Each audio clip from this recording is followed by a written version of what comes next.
bạn, mình là Nguyễn Phú. Mình là Nguyễn Phú Quốc Bạch Quốc. Rồi bữa nay mình sẽ giới thiệu đồ cái Vina. Đây. Quay đây thấy không? Test đi bố. Test trời nè coi bố. Mày cầm tao mới test. Rồi quay vô mình test rồi. Đây, bố test nè. Đây. Mày tự nấu luôn đi, tao không nấu đâu. Nha, đây. Đó. Shop mình bán hàng luôn nha các bạn. Ai có nhu cầu mua trái pina này là pina xanh này là 50.000 nha. 50. Cái shop mình bên đây bán trái pina luôn. Đây cái này 20 mấy ngàn, 30 tùy theo loại nha.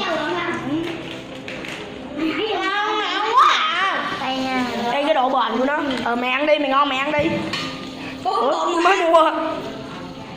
Nha. Rồi, đây là cái tép nữa. Ủa cái này mày quất đau tay em con. Cái này thật ra là chơi vậy nha, chứ không phải là chơi theo kiểu của nó nha các bạn.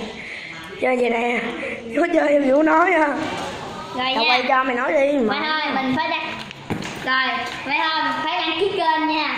Bye.